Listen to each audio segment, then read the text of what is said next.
9월 11일 연중 제24주일입니다. 루카가 전한 거룩한 복음입니다.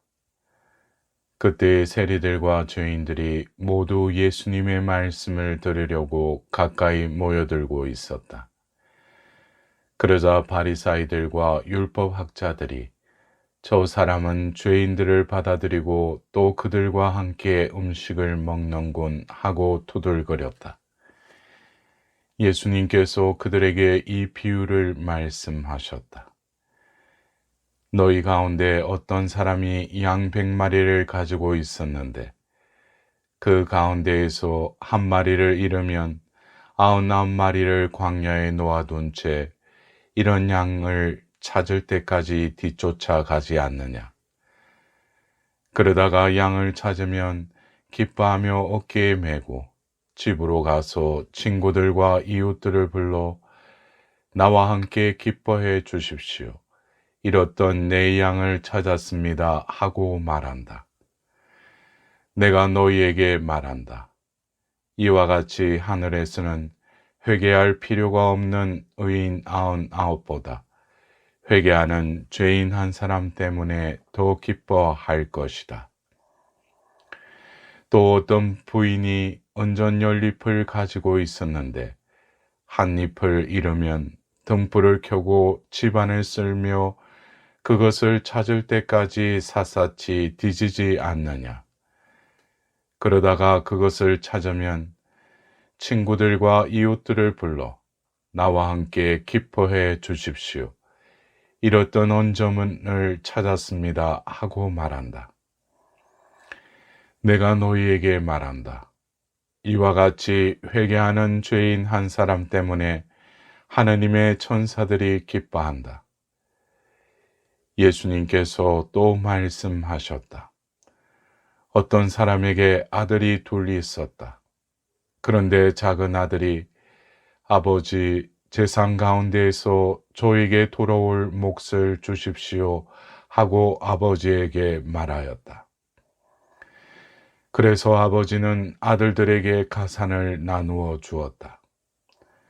며칠 뒤에 작은 아들은 자기 것을 모두 챙겨서 먼 고장으로 떠났다. 그러고는 그곳에서 방종한 생활을 하며 자기 재산을 허비하였다. 모든 것을 탕진하였을 즈음 그 고장에 심한 기근이 들어 그가 공공에 허덕이기 시작하였다. 그래서 그 고장 주민을 찾아가서 매달렸다. 그 주민은 그를 자기 소유의 들로 보내어 돼지를 치게 하였다. 그는 돼지들이 먹는 열매 꼬투리라도 배를 채우기를 간절히 바랐지만 아무도 주지 않았다. 그제야 제정신이 든 그는 이렇게 말하였다. 내 아버지의 그 많은 품팔이꾼들은 먹을 것이 남아도는데 나는 여기에서 굶어 죽는구나. 일어나 아버지께 가서 이렇게 말씀드려야지. 아버지, 제가 하늘과 아버지께 죄를 지었습니다. 저는 아버지의 아들이라고 불릴 자격이 없습니다. 저를 아버지의 품팔이꾼 가운데 하나로 삼아 주십시오. 그리하여 그는 일어나 아버지께로 갔다. 그가 아직도 멀리 떨어져 있을 때 아버지가 그를 보고 가엾은 마음이 들었다. 그리고 달려가 아들의 목을 껴안고 입을 맞추었다. 아들이 아버지에게 말하였다. 아버지, 제가 하늘과 아버지께 죄를 지었습니다. 저는 아버지의 아들이라고 불릴 자격이 없습니다. 그러나 아버지는 종들에게 일렀다. 어서 가장 좋은 옷을 가져다 입히고 손에 반지를 끼우고 발에 신발을 신겨 주어라. 그리고 살찐 송아지를 끌어다가 잡아라. 먹고 즐기자. 나의 이 아들은 죽었다가 다시 살아났고 내가 잃었다가 도로 찾았다. 그리하여 그들은 즐거운 잔치를 벌이기 시작하였다.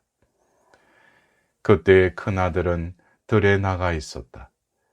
그가 집에 가까이 이르러 노래하며 춤추는 소리를 들었다.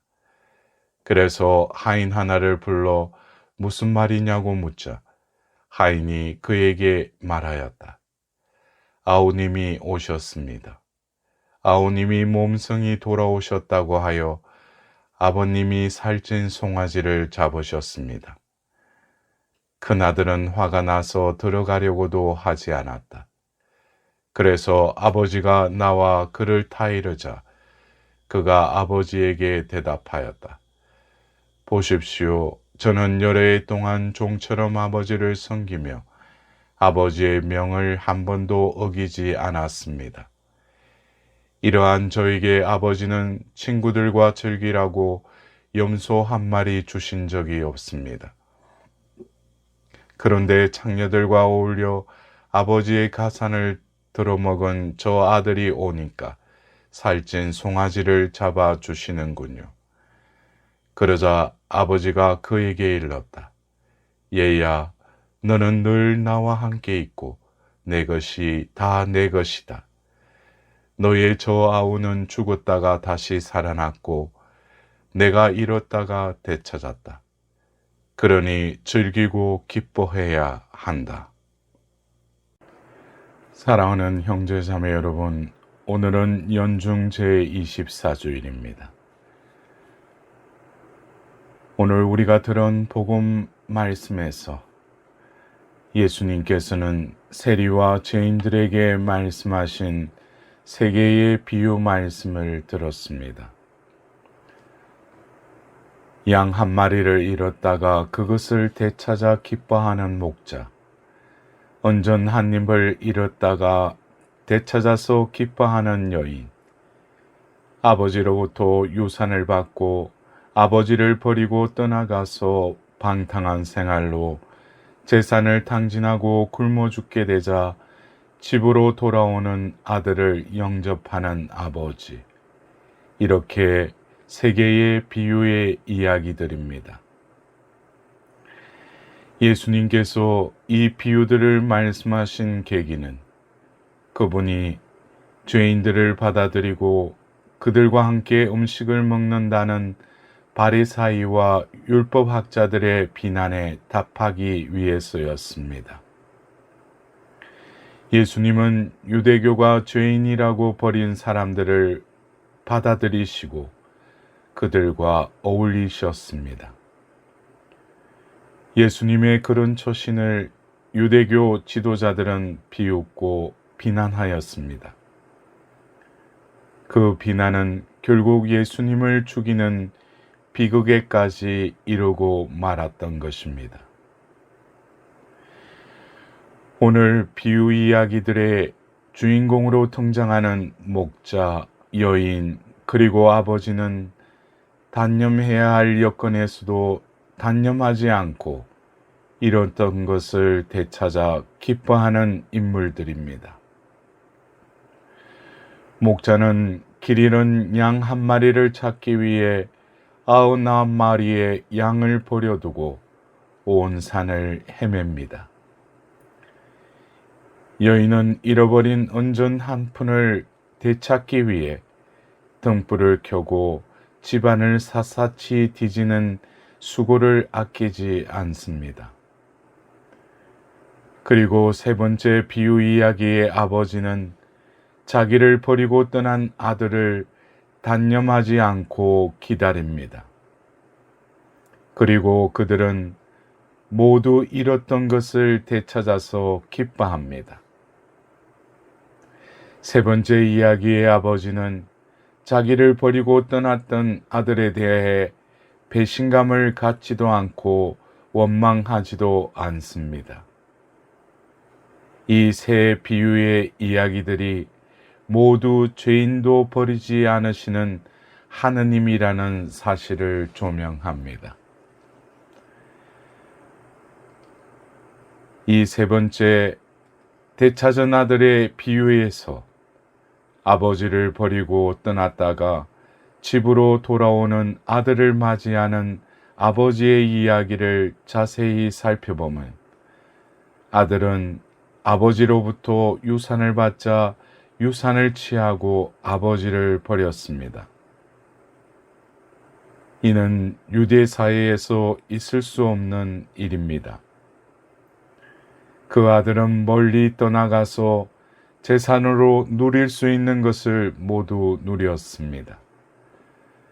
그러면서 받은 유산을 탕진하였습니다. 재산이 없어지자 그는 사람들의 냉소를 받으며 굶주려야 했습니다. 그런 궁지에서 그는 아버지의 집을 생각합니다. 아버지의 집에는 종들도 자기와 같이 굶주리지 않는다는 사실에 착안합니다. 그래서 그는 집으로 돌아옵니다. 아들은 아버지를 사랑하지도 않고 그리워하지도 않습니다. 그는 다만 굶주림을 해결하기 위해 집으로 돌아옵니다. 아버지는 아들이 떠난 후 아들을 잊지 않았습니다.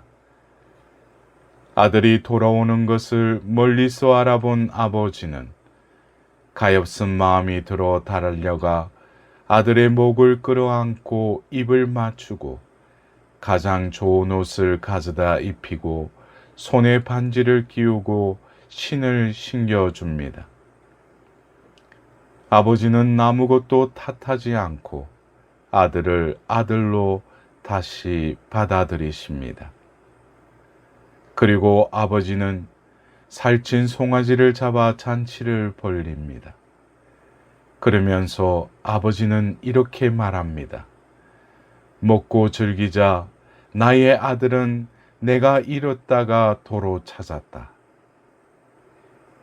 여기에는 아들에 대한 분노도 탕진한 재산에 대한 추궁도 없습니다. 이것이 돌아온 죄인을 맞이하는 하나님의 마음인 것입니다. 우리는 우리의 생각을 연장하여 하나님에 대해 상상합니다. 죄인으로 하여금 죄값을 치르게 하는 것이 하나님이 당연히 하실 일이라고 우리는 상상합니다. 하나님도 인과응보의 원리를 기준으로 행동하신다고 우리는 생각합니다. 우리가 살고 있는 인간 사회는 바로 이 인과응보의 상선벌하게 그 논리대로 움직이고 있습니다. 그래서 어쩌면 오늘 복음의 바리사이들과 율법학자들은 하나님의 그 질서 안에 살기보다는 이 세상에 지배된 그 논리에 살아가고 있었던 것입니다. 예수님의 삶에 나타나는 하느님은 우리가 상상하는 하느님이 아닙니다. 율법을 지키지 않고 성전에 바치는 성전세를 내지 못한다고 하여 유대 당국으로부터 죄인이라고 버려진 사람들을 예수님은 버리지 않으십니다. 유대교는 병든 사람들을 그들의 죄의 대가를 치러야 하는 죄인이라고 치부하고 그들과 거리를 멀리 하였지만 예수님께서는 그들과 어울리고 그들을 고쳐주며 격려하십니다. 예수님께서 오늘 말씀하신 비유들은 한 사람의 죄인도 버리지 않고 그를 되찾아 기뻐하시는 하나님을 대변하십니다. 하나님이 이 세상을 창조하셨다는 말은 완성된 세상을 만드셨다는 뜻이 아닙니다. 세상은 하나님으로부터 비롯되었고 하나님을 향해 가면서 완성된다는 뜻입니다. 사람들이 하나님의 뜻을 실천할 때 하나님의 뜻이 하늘에서와 같이 땅에서도 이루어지는 것입니다. 세상에는 가난한 이를 비롯해서 고통당하고 불행한 이들이 많습니다. 하나님의 일을 실천하여 그분의 뜻을 이루려고 노력하는 사람들이 있는 곳에 고통과 불행의 어둠은 없어집니다. 하느님께서는 인간보와 상승벌학의 원리에 따라 행동하지 않으시고 사람을 가엾이 여기십니다. 가엾이 여기시는 우리의 마음 안에 그분은 살아계십니다. 그 가엾이 여기심은 온 땅에 실천될 것을 또한 바라십니다. 우리가 하나님을 믿는 것은 누구 하나도 버리지 않으시고 가엾이 여기시며 받아들이시라는 하나님을 믿는 것입니다. 그리고 그 하나님의 일을 우리도 실천하라는 것입니다. 사랑하는 형제 자매 여러분, 오늘 복음의 그 아버지와는 달리 같은 배에서 태어난 큰 아들은 작은 동생을 받아들이지 않습니다. 그는 인간보의 좁은 원리 안에 갇혀 있었던 것입니다. 그는 가엾이 여기는 아버지의 넓은 마음을 이해하지 못합니다. 그것은 이웃을 가엾이 여기지도 않고 인간보의 잣대로 이웃을 버리는 우리의 실제의 모습이기도 합니다. 우리는 예수님께서 잡히시기 전에 우리에게 주신 그 세 계명을 마음에 새겨야 할 것입니다. 요한복음 15장 9절에 아버지께서 나를 사랑하신 것처럼 나도 그대를 사랑했습니다. 내 사랑 안에 머무르십시오. 하나님께서는 죄인 한 사람도 버리지 않으십니다. 그 하나님을 믿고 그분의 일을 실천하는 이들이 그리스도교인들입니다. 신앙인은 하나님을 아버지라 부르면서 사람을 가엾이 여기시는 그분의 사랑을 실천하는 이들입니다. 이번 한 주간도 내 주변에 또 이 세상의 죄인들과 버려진 나를 온전히 받아들이시는 그 하나님의 사랑을 증거하는 복된 한 주간을 보내시길 바랍니다.